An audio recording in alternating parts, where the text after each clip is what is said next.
What if I told you that there was a whiskey out there so old that it was bottled before the Civil War and it was bottled before Abraham Lincoln became president? A whiskey that sat untouched for nearly 2 centuries, hidden away like a relic from another world. And you know what? Here's the real kicker: no one alive today has even tasted it. But let me ask you, would you? Now that I have your attention, let me tell you. Let's go back to the 1800s. So, like I said, it's the mid 1800s. America is expanding and the railroads are booming. And where's whiskey, you might ask? Whiskey was being used as a frontier fuel, stronger than most men that even drank it. In 1847, a distillery called G.W. McCulch in Kentucky bottled what is considered now the oldest whiskey ever found.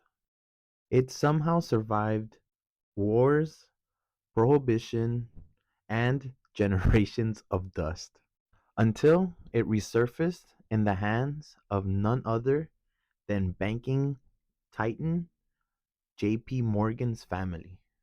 It spent over a century and a half locked away in a vault before ending up in the Museum of the American Revolution. And the funny thing is that before this, the oldest known bottle of whiskey was Old Vatted Glenlivet, an ancient Scotch that was auctioned off for thousands of dollars. This was a whiskey that lived through Queen Victoria's reign, the rise of the steam engine, and the first shots of the Civil War. Now, here's where it gets interesting. What does nearly 200-year-old whiskey taste like? Well, no one has cracked the seal because at this point, it's more of a history than it is a whiskey. Over time, even a sealed bottle can change. The alcohol could have evaporated. The flavors, man, they could have been mutated into something completely unknown. So, if you had a chance, would you take a sip or would you leave it into history?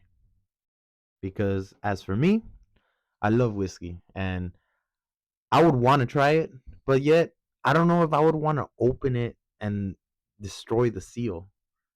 Me, I would just leave it, let it be a legend.